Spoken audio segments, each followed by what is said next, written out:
ছিল, একথা আমি ইতিমধ্যে বলেছি। আজকে এই বাংলাদেশের যে বর্তমান পরিস্থিতি আপনারা সবাই অবহিত রয়েছেন। বাংলাদেশের মানুষ সম্বন্ধে আমি অতীতেও একটি কথা বলেছি, আজকে স্পষ্ট করে বলে দিতে চাই যে দীর্ঘ 15 বছর ধরে বাংলাদেশের যে নবীন প্রজন্ম তারা কিন্তু তাদের ভোটের অধিকার প্রয়োগ করতে পারে না। এদেশের সঙ্গীত শিল্পীদের আমরা দেখেছি, আমরা অনেক সময় সঙ্গীত শিল্পীদের সমালোচনা করেছি, কিন্তু পাশাপাশি এটাও আমাদের বুঝতে হবে সঙ্গীত শিল্পীরা যখন এই কঠিন সময়ে তারা যখন বিএনপির আদর্শের কথা বলেছে, তাদেরকে বিগত স্বৈরাচারী সরকার চরম নির্যাতনের মুখোমুখি। আপনারা জানেন, দেখেছেন আপনাদের জাতীয় নেতা কর্মী নেত্রীদের কিভাবে পুলিশ অত্যাচার জুলুম করেছে, বুট জুতো দিয়ে লাঠি মেরেছে, আমাদের প্রাক্তন অফিসের সামনে মেরেছে, আমি সেখানে উপস্থিত ছিলাম।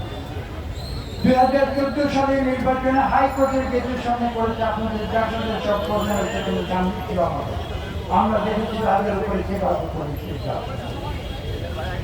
এবং সেই নির্যাতন আমাদের শিল্পীরা সেই নির্বাচনকে মোকাবেলা করেছে।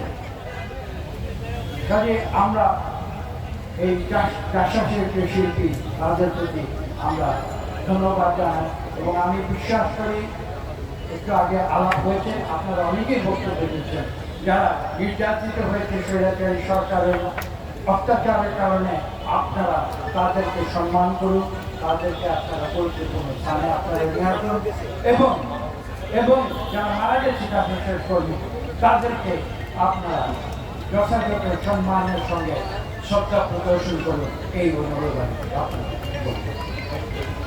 আজকে এখানে আমার বিশ্বাস, আমি জানি না, আমার বিশ্বাস চাষাশের কোনো এভাবে প্রকাশ্যে বাইরে আজকে যে সম্মেলন আমি এখানে দেখছি, অতীতে কখনো এই ধরনের সম্মেলন হয়েছে কিনা আমার জানা নেই।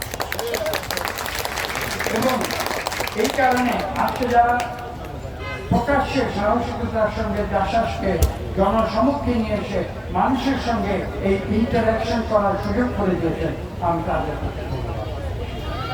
আমি পাশাপাশি একথাও বলবো যে আপনারা থেমে থাকবেন না। আমি সবশেষে একটি কথা দিয়ে আমি শেষ করব, আশা করি আপনারা সেটা অন্যভাবে নেবেন না।